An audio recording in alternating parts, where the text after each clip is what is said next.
Je suis avant tout un enseignant, et l'essence de l'enseignement est la répétition. Je suis entièrement d'accord avec ce que dit le frère Wright, et je suis bien content de vous accueillir pour cette 5e émission des Chroniques bibliques. Et bien sûr, on va répéter pas mal de choses pour approfondir le sujet. Et je savais que dans tout ce que je disais, certainement, des questions allaient surgir. Et je suis aujourd'hui avec Jonathan, qui a effectivement quelques questions. Et je me suis préparé, il me les a déjà données d'avance, donc on vous livre tous les secrets de l'émission. Mais on va répondre à cela. Alors bonjour à tous. Alors frère Thierry, tu nous as dit que Dieu est un. Mais certaines personnes utilisent le verset de Genèse 1, 26 pour montrer une pluralité de personnes. Comment expliques-tu ce verset? Oui, ça demande pas mal de réflexion, effectivement. Dans Genèse 1, 26, il y a une expression qui a été reprise, c'est « faisons l'homme à notre image ». Je vous donne le verset en entier, dans sa totalité. Puis Dieu dit « faisons l'homme à notre image, selon notre ressemblance, et qu'il domine sur les poissons de la mer, sur les oiseaux du ciel, sur le bétail, et sur toute la terre, et sur tous les reptiles rampant sur la terre. » Ça, c'est le verset. Et les gens ont pris une partie de ce verset où Dieu dit « faisons l'homme à notre image ». Je veux dire que, tout d'abord, en premier lieu, le témoignage de la Bible est homogène.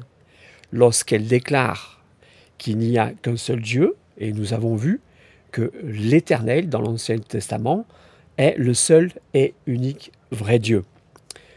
Donc on peut déjà répondre à cette question en disant non, la Trinité n'existe pas, parce que la Bible nous déclare, donc je le répète, c'est mon rôle d'enseignant, Deutéronome 6,4 nous dit « Écoute Israël, l'Éternel, notre Dieu, est le seul éternel. » Puisqu'on prend ce mot d'éternel, qui est Dieu, on va trouver dans Ésaïe, au chapitre 45 et au verset 21, voilà ce qui est dit dans une partie de ce verset. « N'est-ce pas moi, l'Éternel ?» Vous voyez, Dieu parle en tant que l'Éternel. Il dit « N'est-ce pas moi, l'Éternel ?» Il pose la question et il dit « Il n'y a point d'autre Dieu que moi. Je suis le seul Dieu juste et qui sauve. » Alors, dans ce cas-là, pourquoi utiliser la première personne du pluriel dans ce verset? Eh bien, on peut apporter plusieurs solutions à ce qui pourrait être un problème.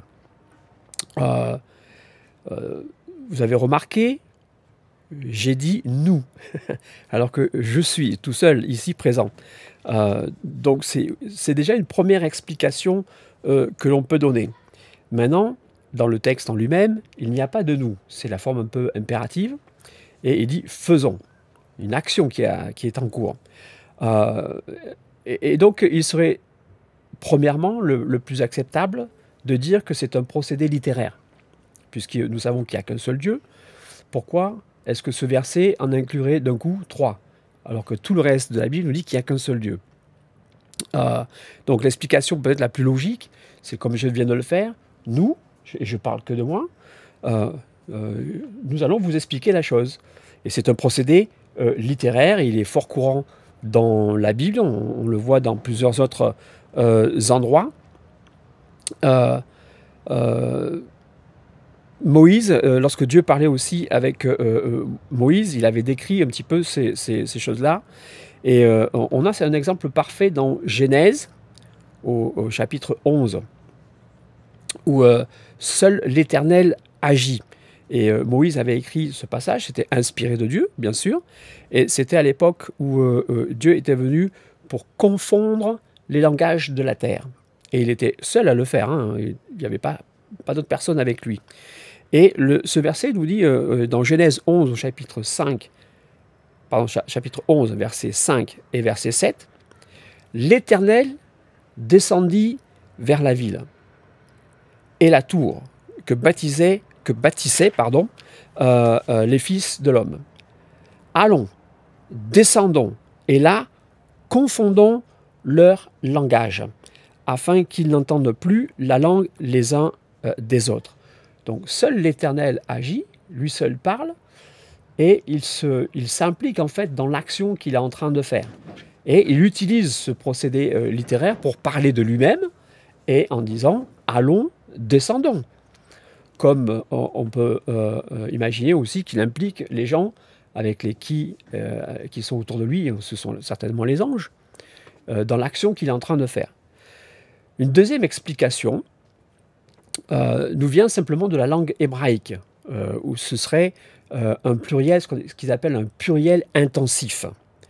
Et dans ce verset, le mot Dieu, qui est souvent traduit dans la Bible par Elohim, et la déclinaison im en hébreu marque effectivement un pluriel, et El ou Eloah est le singulier, et donc on aurait un pluriel du mot Dieu. Et c'est effectivement le cas, c'est le mot pluriel pour Dieu. Mais le sens, pour les Hébreux, le sens qui est donné est singulier.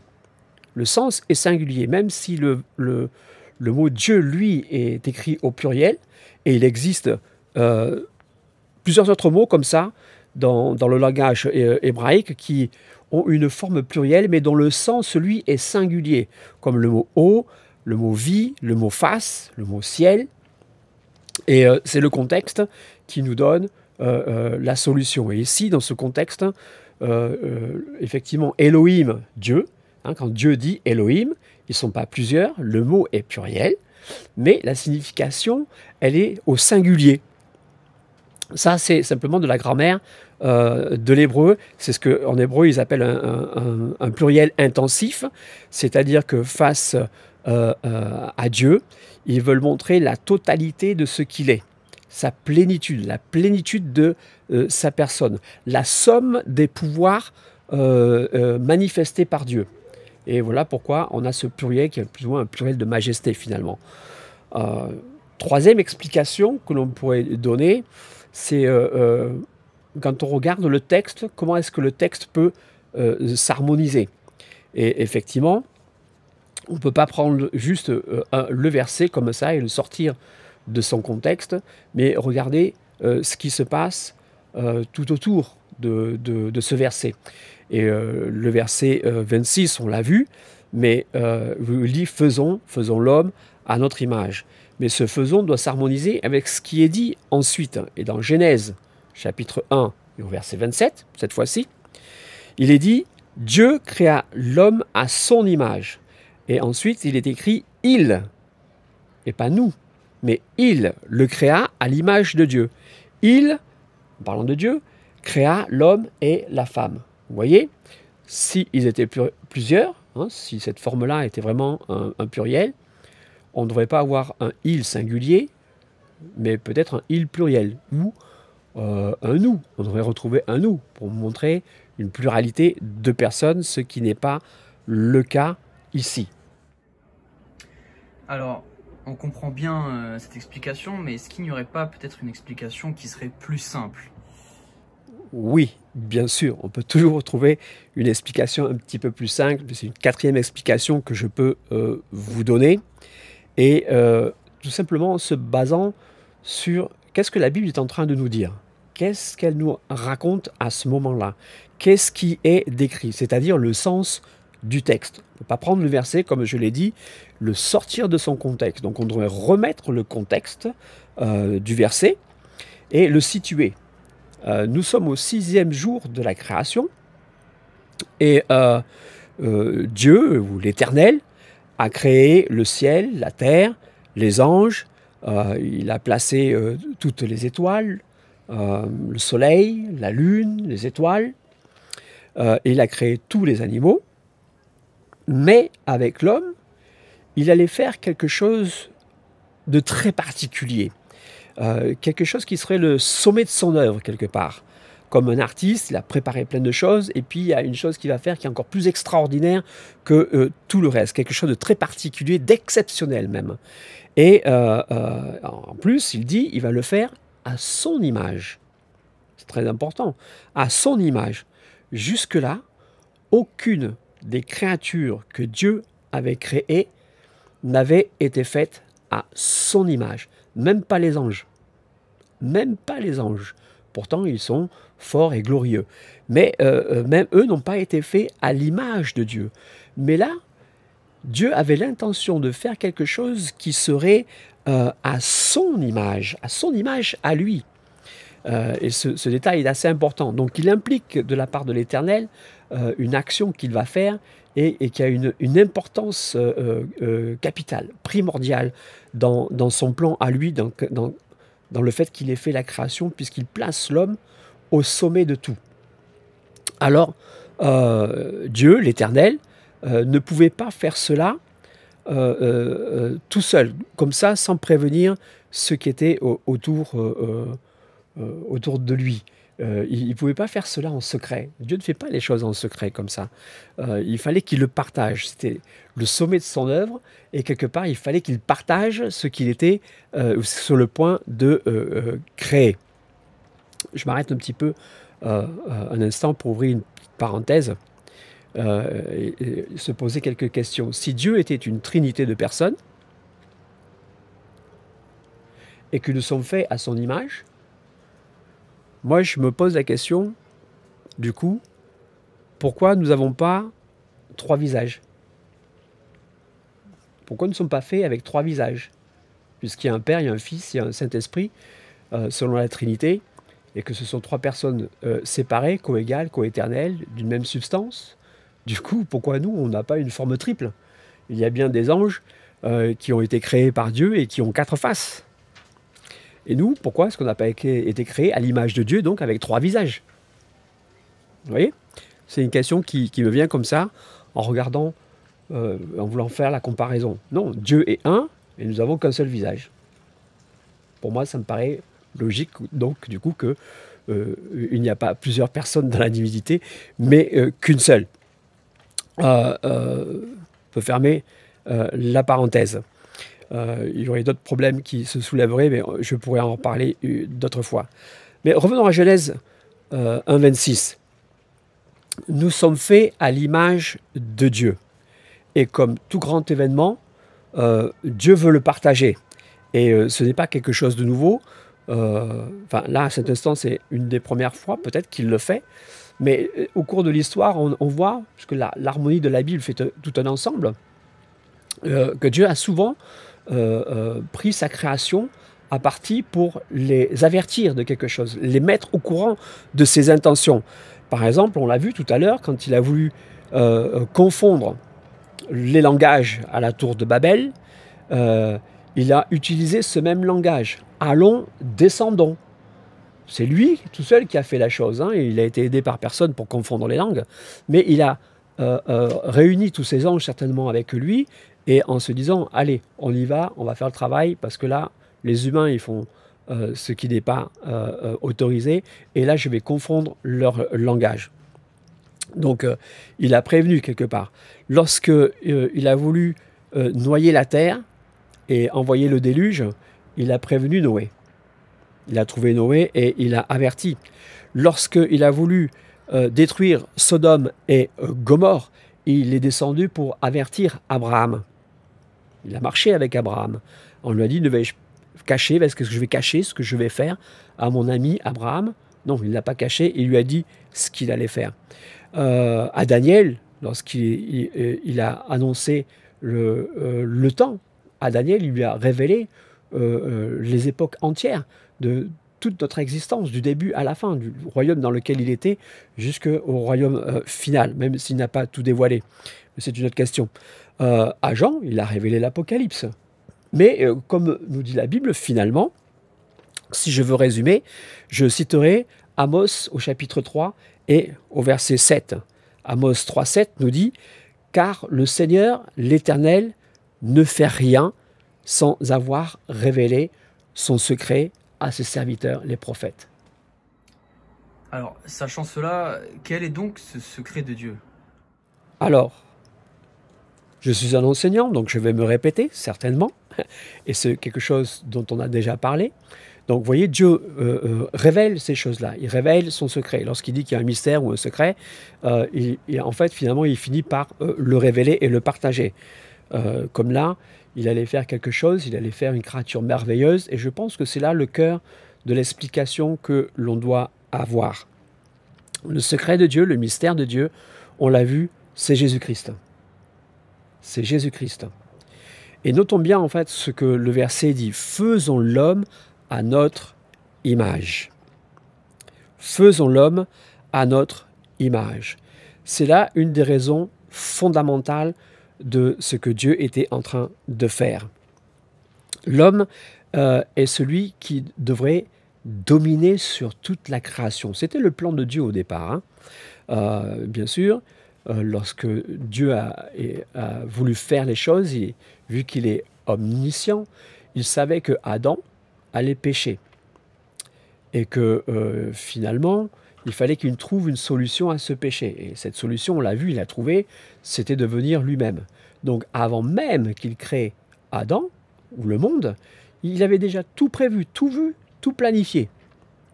Mais ça ne l'a pas empêché de créer Adam. Mais s'il a fait Adam de cette manière-là, en faisant ce qu'il a fait avec Adam, c'est parce qu'il avait déjà en pensée la venue de Jésus-Christ, c'est-à-dire sa venue à lui dans la chair. Et donc, Adam, finalement, a été créé à l'image de Christ. Et l'image qui est Adam, c'est l'image de Dieu. Et on l'a vu dans ce verset de Genèse 1,26, Dieu place la création, toute sa création, sous la domination d'Adam. L'homme était fait pour dominer. L'homme a été fait pour dominer la planète. Sur les poissons, sur la mer, sur les oiseaux, sur le ciel, sur la terre, sur tout le bétail qui est sur la terre, tout ce qui rampe sur la terre. Et l'image donc précise que Dieu avait, sachant d'avance que Adam allait pécher, c'était sa propre venue en tant qu'homme en Jésus-Christ. Et c'est cette image-là, en fait, dont il est parlé. Voilà pourquoi il dit « faisons l'homme à notre image » et qu'il implique, en fait, tous ceux qui sont autour de lui, y compris les animaux. On peut s'imaginer la chose. Suivant le conseil de sa volonté, il réunit tout le monde. Il dit « allez, venez les anges, là, vous tous ceux qui êtes là et qui êtes en puissance. Allez, venez les animaux, tous ceux que j'ai créés là, venez. Je vais vous dire quelque chose de très important. Je vais créer un être humain, et je vais le faire à mon image. Vu que c'est mon image, vous devez le respecter et vous devez plier le genou devant lui. » Oh, c'est fort, hein? C'est fort ce que je suis en train de dire. Mais c'est exactement ça dont il est question. Hein. Il est bien dit qu'il donne à Adam toute la domination. Mais que Adam, en fait, n'était que le précurseur de celui qui devait arriver, c'est-à-dire Jésus-Christ. Et je veux revenir sur les versets sur Jésus-Christ, où il est dit exactement la même chose. Hein. Jésus-Christ est l'image de Dieu. L'image directe de Dieu. L'empreinte de sa personne. Et nous, en tant qu'êtres humains, on a cette forme-là que Dieu s'était projeté d'avoir lorsqu'il viendrait pour régler le problème du péché. Dans Ésaïe, au chapitre 45 et au verset 23, ça c'est l'Éternel qui parle. Hein. C'est l'Éternel qui parle. Dieu l'Éternel dit « Je le jure par moi-même. La vérité sort de ma bouche et ma parole ne sera point révoquée. Tout genou fléchira devant moi. Toute langue jurera par moi. » Waouh! Waouh! Nous savons que c'est exactement ce qui a été dit à propos de Jésus-Christ. C'est ce verset qui a été pris dans l'Ancien Testament pour l'appliquer à Jésus-Christ. On le retrouve dans Philippiens au chapitre 2, versets 10 et 11, où la Bible nous dit « Afin qu'au nom de Jésus, tout genou fléchisse. » Waouh! Alors les genoux fléchissent devant le Père éternel ou devant Jésus? Nous l'avons vu, Jésus est l'éternel, Jésus est le Père, c'est la même chose. Donc tout genou fléchit devant Jésus, afin qu'au nom de Jésus, tout genou fléchisse dans les cieux, vous voyez, c'est les mêmes termes, sur la terre et sous la terre, et que toute langue confesse que Jésus-Christ est Seigneur à la gloire de Dieu le Père. Vous vous souvenez, le Père est invisible, mais il s'est rendu visible en Jésus-Christ. Et lorsqu'il dit « faisons l'homme à notre image », et qu'il veut que toute la création soit soumise à sa domination, tant que l'homme ne péchait pas, l'homme dominait sur tout, y compris les anges. C'est l'image de Christ qu'on a là. Vous vous souvenez, dans Corinthiens, on le voit aussi, Corinthiens au chapitre 4 et verset 4, on nous dit que Christ est l'image de Dieu. C'est écrit noir sur blanc. Christ est l'image de Dieu. Et ce qui est merveilleux, c'est qu'en parlant de nous, nous qui sommes la création de Dieu, faite à son image, l'image qu'il veut rétablir finalement. Nous l'avons perdue à cause du péché, mais il veut rétablir cette image, et nous l'avons dans 2 Corinthiens 3,18, un verset que j'ai déjà utilisé, mais d'une autre façon, et qui dit que nous tous, le visage découvert, contemplons comme dans un miroir la gloire du Seigneur. Nous sommes transformés en quoi? La même image. De gloire en gloire, comme le Seigneur l'Esprit. Qu'est-ce à dire? Que le péché nous a enlevé la gloire que nous avions. Nous sommes privés de la gloire de Dieu. La gloire de Dieu était sur nous, qui nous rendait semblables quelque part semblables à lui. Et Christ, lui, est venu pour rétablir ceux qui avaient été perdus, c'est-à-dire l'image glorieuse de Dieu. Il est venu transformer ça, ce que nous sommes, Quand on comprend bien cela, lorsque l'Esprit vient en nous, nous sommes changés, nous sommes transformés. Mais en quoi? En ce que nous voyons, c'est-à-dire ce qu'on regarde dans le miroir. Et ce qu'on regarde dans ce miroir, ce n'est pas notre image à nous. C'est l'image de Dieu. Nous avons été faits à l'image de Dieu. Et cette image, il a rétabli et il a reconstruit quelque part, parce qu'elle était pervertie en nous à cause du péché. Et cette image, c'est Jésus-Christ. L'image de Dieu, c'est Jésus-Christ. Et l'Esprit Saint en nous, nous transforme en son image à lui. Et nous marchons de gloire en gloire. Et puisque l'homme a été fait à l'image de Dieu, toute la création donc devait plier le genou devant lui. Et comme je vous l'ai dit, y compris les anges. Il y a d'autres versets qui me viennent là à l'esprit où Jésus disait n'êtes-vous pas des dieux? Alors bien sûr, c'est avec un petit d. Là, c'est une forme plurielle cette fois-ci, puisque ça nous concerne tous. Mais ça nous met sur un certain plan. Vous comprenez, quand Dieu dit « faisons l'homme à notre image », il a averti toute la création. Il dit « vous voyez ce que je vais faire là? Cette chose, cette créature exceptionnelle que je mets au-dessus de tout ce que j'ai créé, il me ressemble. Et puisqu'il me ressemble, et que vous devez plier le genou devant moi, vous plierez le genou devant eux. » Et il avait donné donc toute la domination sur sa création à l'homme. On sait que l'homme a péché, et que du coup, Jésus-Christ est venu pour rétablir cette domination et cette prépondérance. Et quand je dis que nous aussi, nous devions quelque part dominer sur les anges, même s'ils sont plus forts que nous, c'est quelque chose qui nous dépasse quelque part, c'est extraordinaire. Mais c'est ce que la Bible dit. On a du mal des fois à l'accepter ou même à le comprendre. Mais regarde ce que dit 1 Corinthiens 6, 1 Corinthiens 6 et au verset 3, où il nous est carrément posé cette question. Ne savez-vous pas que nous jugerons les anges? Waouh! Et nous ne jugerions pas, à plus forte raison, les choses de cette vie? Paul est en train de dévoiler un mystère, là, quelque chose qui nous dépasse. C'est que nous sommes appelés à juger les anges. Et si on doit juger les anges, on doit juger aussi tout ce qui est ici-bas sur cette terre. Ce qui veut dire que si on juge, nous sommes les dominateurs. Nous sommes là, le sommet de la création de Dieu. Pourquoi? Parce que nous sommes faits à son image.